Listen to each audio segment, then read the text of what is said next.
Astaghfirullah warahmatullahi wabarakatuh. Alhamdulillah wassalatu wassalamu ala rasulillah wa ala alihi wa sahbihi wa mawalah wa la hawla wa la quwata illa billahi wa ba'du. Alhamdulillah, segala puja dan puji hanya milik Allah subhanahu wa ta'ala.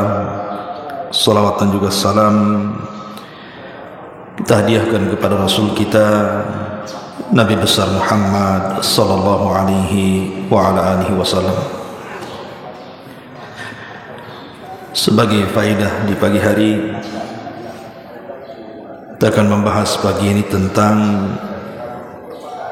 keutamaan salat fajar. Ma'asyiral muslimin yang dimuliakan Allah subhanahu wa ta'ala, kita tahu bahwa salat yang paling berat dilakukan orang-orang munafik adalah salat fajar.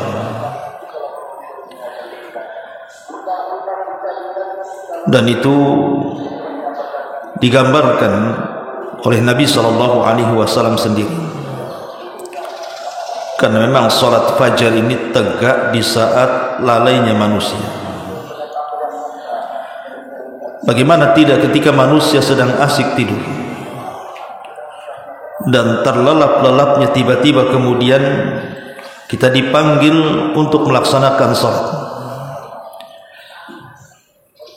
Hanya orang-orang yang beriman, yang yakin dengan keimanan dan pahalanya, mereka lah orang-orang yang sanggup melaksanakan salat fajar. Lalu bagaimana supaya kita terangsang untuk istiqamah melaksanakan salat fajar ini? Inilah ada hal-hal yang perlu kita ketahui dari pahala-pahala besar orang yang melaksanakan salat fajar ini. Pertama, kita tahu bahwa tidak ada amalan yang paling dicintai Allah subhanahu wa ta'ala melebihi salat. Karena salat sendiri adalah silatun bainal abdi wa rabbih. Dia adalah hubung kait kita seorang hamba dengan Allah subhanahu wa ta'ala. Ada seorang ibu-ibu pernah meminta fatwa kepada seorang syekh, di mana ibu ini punya anak dari kecil, remaja, dewasa sampai sudah tua. Hidupnya itu tidak pernah senang. Ada saja musibah, sampai terakhir kemudian dia pun terbaring sakit.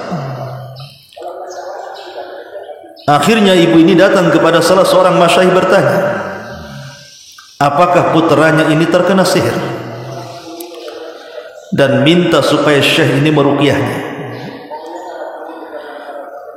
Maka yang pertama kali ditanyakan syekh kepada ibu ini, apakah dia salat? Apakah anakmu salat? Maka ibu ini mengatakan, wallahi la yusalli ya syekh, demi Allah dia tidak pernah salat. Maka syekh ini mengatakan, aku tidak perlu meruqyahnya. Inilah yang mengakibatkan putramu tidak pernah bahagia hidupnya, sampai sekarang terbujur kaku sampai sakit parah. Kemudian syekh menjelaskan tentang keutamaan salat dan mengatakan kepada ibu ini, katakan kepada putramu, salat itu hubungan kita dengan Allah. Artinya salat itu tali yang menghubungkan kita dengan Allah. Kalau tali itu sampai putus, macam mana Allah subhanahu wa ta'ala akan memberikan pertolongan kepada kita? Coba kita bayangkan orang yang meninggalkan salat 5 waktu itu. Dia meninggalkan salat subuh, dia meninggalkan salat duhur, salat asar, salat maghrib, salat isya. Hakikatnya dalam satu hari dia dilaknat oleh Allah subhanahu wa ta'ala, mulai dari terbukanya mata sampai terpejamnya mata. Dia bangun, dia dilaknat Allah karena meninggalkan salat fajar. kemudian di siang hari dilaknat lagi oleh Allah, kemudian di sore hari terkena laknat lagi, kemudian di waktu maghrib terkena laknat lagi, sebelum tidur dilaknat lagi. Macam mana orang yang dilaknat 5 kali dalam satu hari bisa bahagia hidupnya, kata Syekh.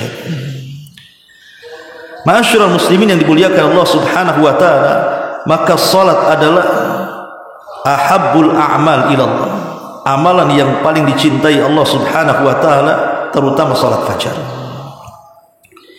Yang kedua, tadi saya katakan bahwa salat fajar itu dilakukan fi waqtil ghaflah, di waktu manusia sedang lalai-lalainya. Dan ibadah yang dilakukan fi waqtil ghaflah, di waktu manusia melalaikannya, maka ibadah itu sangat istimewa. Jangankan cerita salat wajib seperti salat fajar, salat duha saja, ulama mengatakan bahwa salat duha itu disebut salat awabin. Kenapa disebut salat awabin? Salatnya orang-orang yang hendak kembali kepada Allah dan bertobat kepadanya. Karena salat duha itu tidak semua orang bisa melakukannya. Bagaimana tidak? Waktu duha itu mulai terbit matahari sampai tergelincir matahari ke arah barat atau waktu zawal. Itu waktu di mana manusia sibuk-sibuknya dengan dunia. Yang punya pasar ke pasar, yang punya kantor ke kantor, yang punya jalan kerja di jalan. Hampir semua orang yang ke ladang, yang ke sawah, itu waktu-waktu orang mengejar dunia. Ketika manusia kemudian sibuk mengejar dunia, tiba-tiba ada orang yang keluar dari kesibukan dunia menghadap Allah dengan melaksanakan duha. Apa tidak istimewa orang ini? Makanya salat duha itu disebut salatul awabin. Kalau salat sunnah saja demikian istimewanya, bagaimana pula dengan salat fajar yang merupakan salat wajib, salat yang dilakukan di tengah-tengah kelalaian manusia. Ma'asyiral muslimin yang dimuliakan Allah Subhanahu wa taala, ini yang kedua. Yang ketiga, kita perhatikan azan. Setiap salat wajib itu ada azan. Maghrib ada azannya, Isya ada azannya, subuh ada azannya, zuhur, asar semua ada azannya. Tapi azan yang beda sendiri itu hanya salat fajar saja. Zuhur, asar, maghrib, isya sama lafadznya. Tapi salat fajar ini ada tambahan, di mana Nabi SAW merintahkan kita untuk mentaswib al-adhan. Taswib itu artinya bacaan as-salatu khairun minan naum. Walaupun tentu ada khilaf ulama, apakah ini terjadi di azan pertama ataukah azan yang kedua. Ada yang menguatkan azan pertama, ada yang menguatkan azan kedua.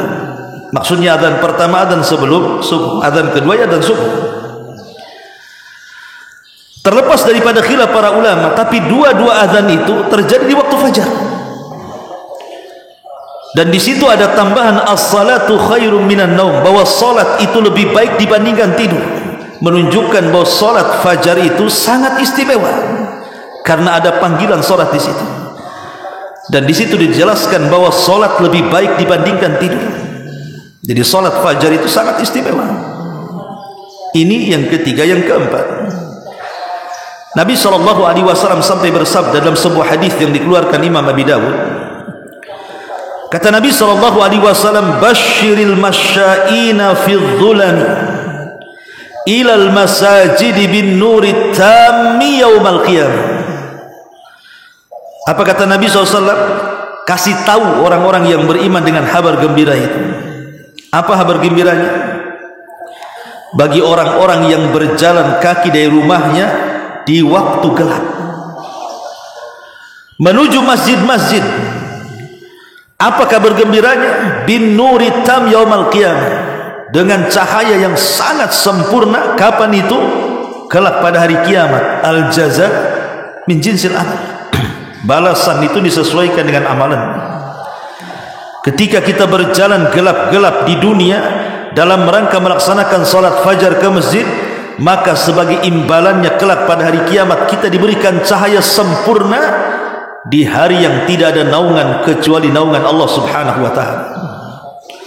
Anda bisa bayangkan di padang mahsyar itu ketika Allah Subhanahu wa taala menggelapkan padang mahsyar itu, kemudian panas yang luar biasa, kita harus berdiri di situ 50 alfasanah, 50.000 tahun. Tiba-tiba datang orang-orang yang membuat cahaya secara sempurna. Siapa mereka? Orang-orang yang berjalan kaki dari rumahnya menuju masjid untuk melaksanakan fajar. Hadis ini saja sebenarnya kalau kita renungkan sudah cukup keistimewaan fajar itu. Ma'asyiral muslimin yang dimuliakan Allah Subhanahu wa taala, ini yang keempat. Yang kelima, setiap manusia diuji oleh Allah Subhanahu wa taala dengan berbagai macam ujian, dan itu sebuah kepastian. Saya, Anda, siapapun pasti akan diuji oleh Allah Subhanahu wa taala dengan cara apa? Ditimpakan berbagai macam masalah. Entah masalah kesehatan, entah masalah keluarga, entah masalah ekonomi, sebutkan masalahnya. Lah kita sebagai tabiat manusia tentu masalah-masalah itu segera dituntaskan. Inna ma'al usri yusra. Maunya kita dalam setiap kesulitan itu datang kemudahan. Lah salat fajar itu adalah salah satu salat yang menghilangkan seluruh keperitan hidup manusia. Perhatikan sebuah hadis yang dikeluarkan Imam Bukhari Muslim.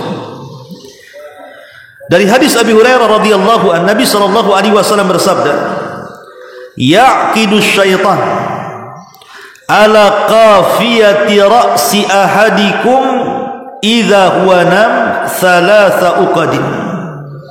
Syaitan itu akan mengikat pada setiap tengkuk kepala seorang kalian manakala ia tertidur dengan 3 ikatan. Dari sini kita tahu bahwa teori Islam dengan teori Barat soal otak itu berbeda. Kalau teori Barat, otak itu terbagi menjadi 2, ada otak kiri dan kanan. Itu menurut teori Barat. Tapi teori sunnah Nabi SAW justru otak itu terbagi 2 juga, tapi ada otak belakang, otak depan. Otak depan itu disebut ubun-ubun, nasiyah namanya. Lah otak belakang itu disebut qafiyah, tengkuk bahasa kitanya. Lah ubun-ubun kita itu tidak mungkin dikuasai syaitan. Kenapa? Karena ubun-ubun itu ada di tangan Allah. Nasiyatin biyadi.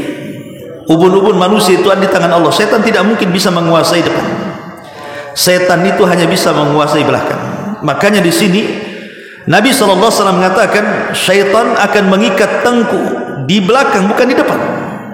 3 ikatan setiap seorang muslim itu tidur. Kemudian yadribu makana kulli uqdatin alaika lailun tawilun farqud.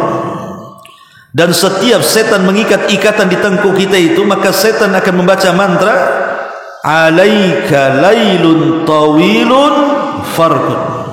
Tenang, malam masih panjang, tidur. Disuruh tidur kita, dikipas-kipaskan, tidur, malam masih panjang, padahal sudah subuh. Kemudian Nabi SAW mengatakan fa inistaiqadha fa dzakarallaha in halat uqdatun fa in tawaddaa in halat uqdatun fa in shalla in halat uqdatun fa asbaha nashitan tayyiban nafsi wa illa asbaha khabithan nafsi kaslan. Kata Nabi SAW, kalau dia terbangun sebelum subuh, dia terbangun, kemudian dia berzikir, alhamdulillahilladzi ahyana ba'dama amatana wa ilaihin nusyur, subhanallah, alhamdulillah, wa la ilaha illallah, Allahu akbar. Pokoknya berzikir, maka 1 ikatan akan lepas. Kalau kemudian dia berwudu, maka 2 ikatan akan lepas. Kalau dia salat, maka semua ikatan syaitan akan lepas dari kepala kita. Dan apa yang terjadi di pagi harinya, fa asbaha nashitan tayyiban nafsi, maka dia akan semangat hidupnya dan jiwanya akan tenang dan jiwanya akan baik. Tapi kata Rasul di sini syahidnya, kalau dia tidak terbangun sebelum subuh, malah terbangunnya setelah subuh, celakanya terbangunnya setelah terbit matahari lagi, artinya 3 ikatan itu masih mengikat tengkuknya. Kalau itu yang terjadi, Apa kata Rasul? Wa illa asbaha khabithan nafsi kaslan, maka jiwanya akan buruk dan dia akan menjadi pemalas. Sebagian syurah hadis mengatakan makna asbaha khabithan nafsi, di mana akan didatangkan banyak masalah yang terkadang masalah itu tidak tahu dari mana ujung pangkalnya. Dia tidak tahu bagaimana cara menyelesaikannya. Kenapa? Karena jiwanya buruk, pemalas, tidak tahu bagaimana cara menyelesaikannya. Makanya solat fajar itu adalah solat yang bisa menyelesaikan berbagai macam masalah sebenarnya. Jadi kalau orang tahu keistimewaan solat fajar itu, tidak mungkin orang meninggalkan solat fajar. Ini yang kelima. Yang keenam, ma'asyiral muslimin yang dimuliakan Allah subhanahu wa ta'ala, orang yang salat fajar, khususnya orang yang salat fajar berjamaah ke masjid salat subuh itu, ada sebuah hadis Nabi SAW mengatakan, man shalla subha fi jama'atin fahuwa fi dhimmatillah.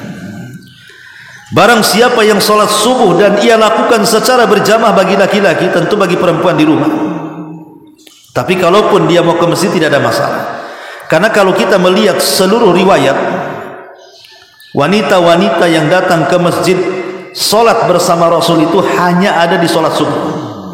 Anda tidak akan mendapatkan riwayat satupun wanita-wanita di zaman Rasul salat berjamaah ke masjid zuhur, asar, maghrib, isya, tidak. Yang ada riwayatnya itu salat subuh. Bukan berarti kemudian hanya subuh saja yang boleh ke masjid. Tidak ada masalah wanita ke masjid zuhur, asar, maghrib, tidak ada masalah. Karena Rasul mengatakan la tamnau ima Allah masajid Allah. Jangan kau larang wanita-wanita datang ke masjid. Cuman maksud saya ini di sini adalah riwayat yang ada, wanita-wanita ke masjid itu adalah salat subuh di waktu walas.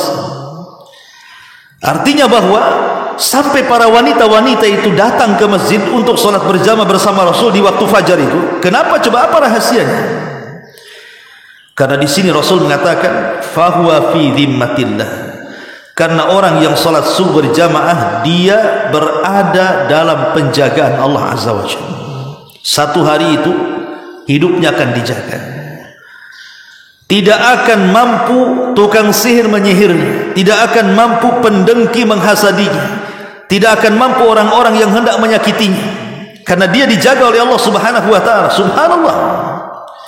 Orang-orang yang salat subuh itu mendapatkan penjagaan mutlak oleh Allah Subhanahu wa taala. Dan ini keistimewaan yang luar biasa yang tidak dimiliki kecuali orang-orang yang salat subuh berjamaah. Mereka mendapatkan karunia penjagaan Allah Subhanahu wa taala fi dhimmatillah. Bahkan lebih daripada itu, orang yang salat subuh berjamaah, ikhwan, itu seolah-olah dia salat semalam suntuk. Siapa yang sanggup salat satu malam suntuk? Tidak ada yang sanggup. Salat tarawih saja hanya paling lama 1 jam atau 2 jam setengah atau 3 jam, mungkin sudah teler orang. Tapi Nabi SAW mengatakan, man shallal isya fi jama'atin faka'annama qama nisfal laili, wa man shalla subha fi jama'atin faka'annama shalla laila kullahu. Kata Nabi SAW, siapa yang salat isya berjamaah seolah-olah dia menghidupkan separuh malam. Tapi kalau dia salat subuh berjamaah seolah-olah dia menghidupkan seluruh malam. Luar biasa ikhwatu fiddin yang dimuliakan Allah Subhanahu wa taala. Bahkan lebih daripada itu, orang yang datang salat subuh, maka para malaikat akan diutus Allah dan mencatat kebaikan kita. Jadi kalau kita datang seperti sekarang di salat subuh ini, ada malaikat utusan Allah yang mencatat nama-nama kita ketika salat subuh itu, dan itu tidak ada di salat lainnya. Hanya ada di 2 salat. Pertama salat asar, yang kedua salat fajar, itu saja. Dan itu berdasarkan hadis Nabi SAW, yata'aqabuna fikumul malaikah malaikatul laili wa malaikatul nahar. Allah Subhanahu wa taala menugaskan ada malaikat-malaikat itu yang mencatat kebaikan. Ini selain Raqib dan Atid, malaikat khusus yang ditugaskan di siang hari untuk mencatat kebaikan di siang hari, dan ditugaskan di malam hari untuk mencatat kebaikan di malam hari. Dan pertemuannya, Kata Nabi SAW, wa yajtami'una fi salatil fajri wa salatil asri. Pertemuan dua malaikat ini di waktu salat fajar dan di waktu salat asar. Jadi ketika kita ini salat subuh, malaikat yang mencatat kebaikan kita di malam hari ini, umpamanya malam ini kita apa? Tarawih. Maka malaikat mencatat kita tarawih. Kita baca Quran, maka malaikat mencatat kita baca Quran. Kita berzikir, malaikat akan mencatat kita berzikir sampai di waktu fajar. Malaikat mencatat kita sedang salat berjamaah di waktu fajar. Kemudian malaikat akan naik dan melaporkan kepada Allah. Ketika malaikat ini kemudian sampai di hadapan Allah, apa kata Allah? Ma taraktum ibadi. Sedang apa kalian tinggalkan hamba-hambaku? Maka malaikat ini mengatakan, atainahum wa hum yusallun wa taraknahum wa hum yusallun. Kami datang mereka sedang salat ya Rabb, dan kami tinggalkan pun mereka sedang salat. Artinya kami datang mereka sedang salat asar, kami tinggalkan mereka sedang salat fajar. Itu malaikat malam hari. Malaikat siang hari mengatakan kami datang mereka sedang salat fajar dan kami tinggalkan mereka sedang salat asar. Wajar kalau seandainya dua salat ini menjadi penjamin sorga. Apa kata Rasul?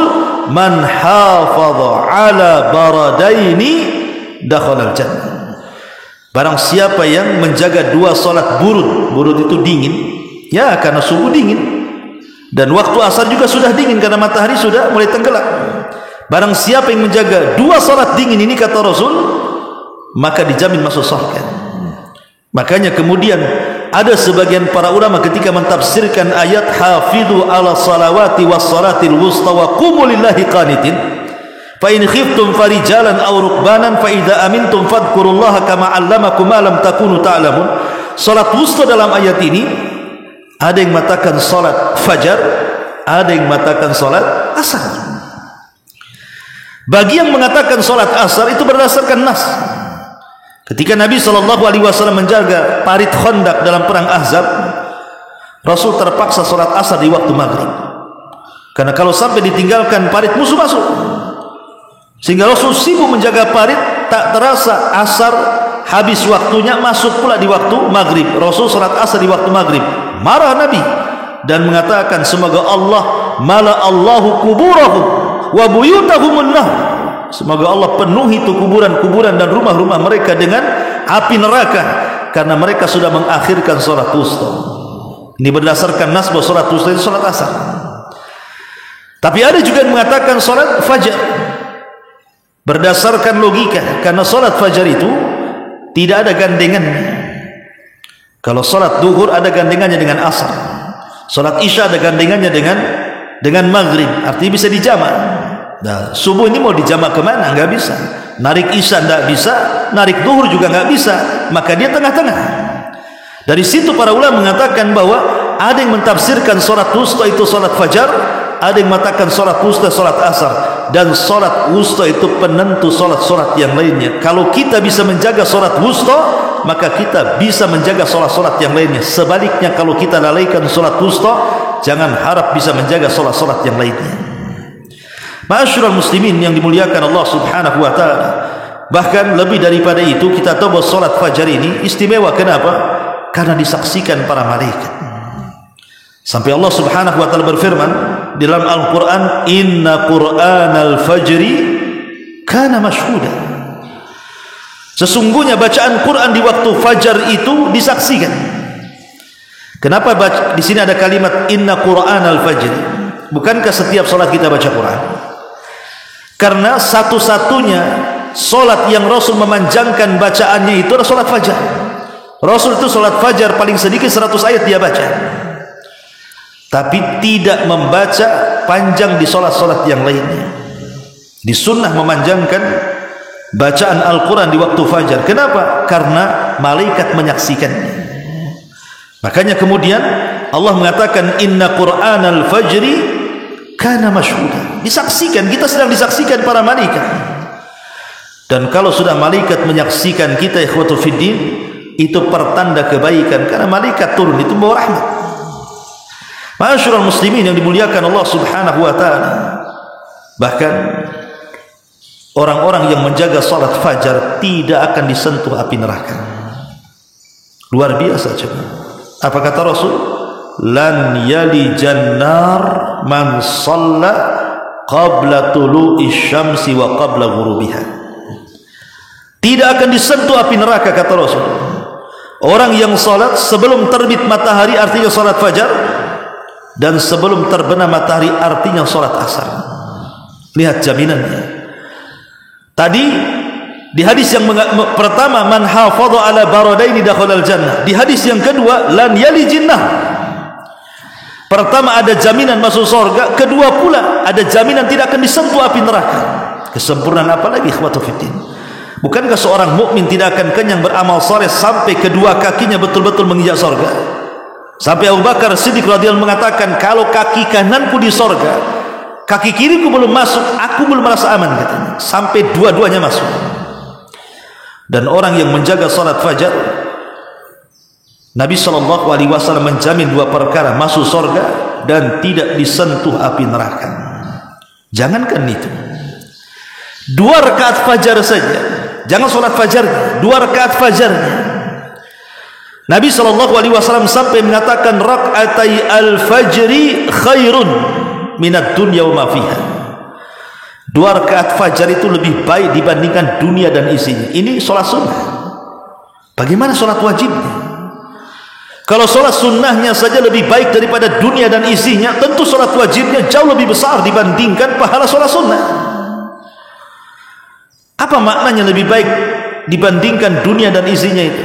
Ya, karena tadi ada jaminan sorga, dan sorga itu tidak bisa dibandingkan dengan dunia. Dunia ini fana, akan hilang, tapi sorga itu kekekalan yang abadi. Tidak mungkin orang masuk sorga keluar lagi, dan akan dikekalkan selamanya.